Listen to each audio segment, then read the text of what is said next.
भू माफियाओं ने फर्जी नाम से रजिस्ट्री कर दंपति को फंसाया। सेंट्रल जेल में सजा काट रहे गोपीराम बलदेव वर्मा की हुई मौत।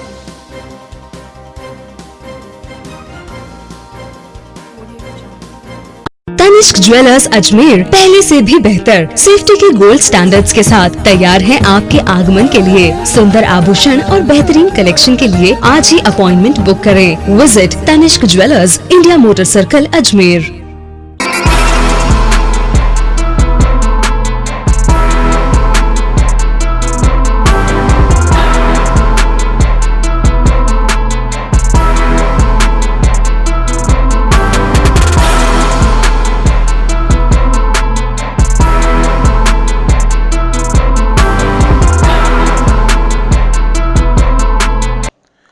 जयपुर कनकपुरा निवासी गोपीराम बलदेव वर्मा और उनकी पत्नी को अनपढ़ होने का खामियाजा भुगतना पड़ रहा है। भू mafia property dealer Ramesh Yadav, Laduram Kumawat और रामकरण ने मिलकर धोखे से अनपढ़ गोपीराम बलदेव वर्मा और उनकी पत्नी का अंगूठा लगवाकर किसी और की जमीन को हस्तांतरित कर दी और उस जमीन को कई बार बेच भी दिया। आखिर इस धोखाधड़ी के मामले में खरीदार व्यक्ति की ओर से जब पुलिस में मामला दर्ज हुआ तो आरोप गोपीराम बलदेव राम और उसकी पत्नी पर लगा, जिसके बाद वर्ष 2018 से लगातार कानून की उलझनों में फंसकर उन्हें जेल तक जाना पड़ा। 6 नवंबर को पुष्कर थाना पुलिस के शोजीराम चौधरी ने उन्हें गिरफ्तार दिखाकर अदालत में पेश किया, जहां से उन्हें जेल भेज दिया गया। जेल में बीमारी के चलते आज गोपीराम बलदेव वर्मा की मृत्यु हो गई। उनके बेटे प्रकाश वर्मा ने प्रॉपर्टी डीलर भू माफियाओं को नामजद करते हुए उन पर कड़ी कानूनी कार्रवाई करने की मांग की है। चंद वर्मा है, मैं कनकपुरा जयपुर का निवासी हूँ और मैं कनकपुरा हम 2004 के अंदर हमने वहाँ पे प्लॉट लिया था और उसके बाद में वहाँ पे 2 प्रॉपर्टी डीलर है, रमेश यादव और लादूराम जी कुमावत और उनका लड़का रामकरण। उन्होंने हमसे जान पहचान बनाई। जान पहचान बनाने के बाद में उन्होंने हमको ये बोला, मेरी मम्मी को जान पहचान बनाने दबाव में लाके कि एसी की ज़मीन है जो आपके नाम करवानी है और आपके ऊपर हमारे को भरोसा है। दूसरों की ज़मीन हमारे नाम करवा दी, मेरी मम्मी के नाम करवा दी और मेरे मम्मी पापा दोनों ही अनपढ़ है। ज़मीन नाम करवाई उन्होंने 2004 या 5 में। मुझे उस टाइम पे 8 या 10 साल का था, मुझे कोई नहीं था, मैं नादान था बिल्कुल। रमेश यादव और लादूराम जी भू माफिया दोनों प्रॉपर्टी डीलर, इन दोनों ने मिली भगत करके मेरी मम्मी और पापा से साइन ले लिए और अंगूठा ले लिया मम्मी का। उसके बाद में इन दोनों ने मिलके रमेश यादव और लादूराम जी ने अजमेर में पुष्कर के अंदर ज़मीन ली, मम्मी के नाम करवाई। ना ही हमारा उस ज़मीन का लेना देना है, ना और कुछ है, ना हमारी ज़मीन थी, ना हमने पैसा लिया, ना हमने किसी को दिया।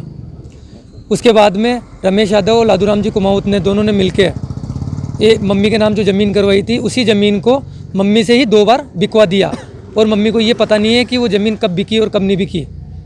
और वो ज़मीन 2 जगह रजिस्ट्री करवाई, ममता डेभाना और गंगाराम पे नाम से, जो कि हम उनको जानते भी नहीं है और हमने उनको कभी देखा भी नहीं है। और मेरी मम्मी हमारे को इस केस के बारे में 2018 के में पता पड़ता है कि मेरी मम्मी और पापा के नाम पे कोई ज़मीन भी करवाई रमेश यादव या लादूराम जी कुमावत ने। मेरी मम्मी 2018 के अंदर गिरफ्तारी वारंट निकला मेरी मम्मी का, मेरी मम्मी को जेसी हुई 4 दिन की, मेरी मम्मी की ज़मानत करवाई हमने। ज़मानत कराने के बाद में 2 साल तक ऐसे चलता रहा। उसके बाद में 2018 के अंदर ही रमेश यादव ने सिविल लाइन थाने के अंदर, जो कि शोजीराम चौधरी इंचार्ज है अभी इस टाइम पे, उनका अभी ट्रांसफ़र पुष्कर थाने में हो गया है। उन्होंने बोला कि आपने एफआईआर दर्ज करवाई है, तो उन्होंने रमेश यादव और वो दोनों मिलके लादूराम जी ने हमारे को यहाँ पे बुलवाया और उन्होंने दबाव में लाके हमारे से राजीनामे पे साइन करवाए। हाँ, और तो कि यहाँ पे जब मैं यहाँ पे रेलवे हॉस्पिटल आया, मुझे ये पता पड़ता है, डॉक्टरों ने बताया कि आपके पापा की तबीयत 4-5 दिन से ज़्यादा ख़राब हो रखी थी।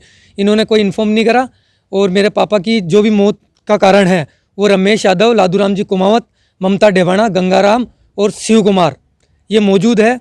और मेरे पापा इनके कारण डिप्रेशन में होके मेरे पापा को बीमारी हुई है और वो ख़त्म हुए।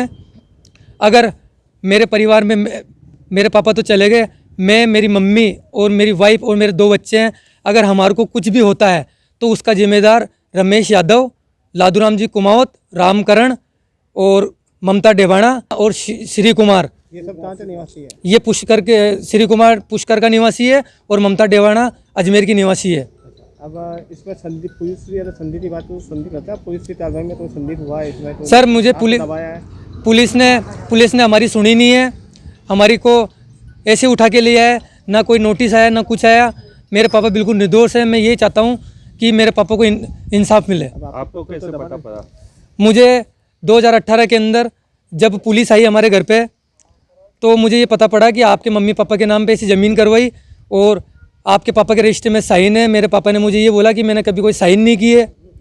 तो उसके बाद में मेरी मम्मी 2018 के अंदर डिप्रेशन में आके माइंड ऑफ हो गई है। मेरी मम्मी की है ना 9 साल से दवाई चल रही है, बहुत ज़्यादा बीमार है मेरी मम्मी और बिल्कुल हाफ मैंड हो चुकी है मेरी मम्मी, बिल्कुल सख्त। क्या नाम है आपके पापा का? मेरे पापा का नाम है गोपीराम बलदेव।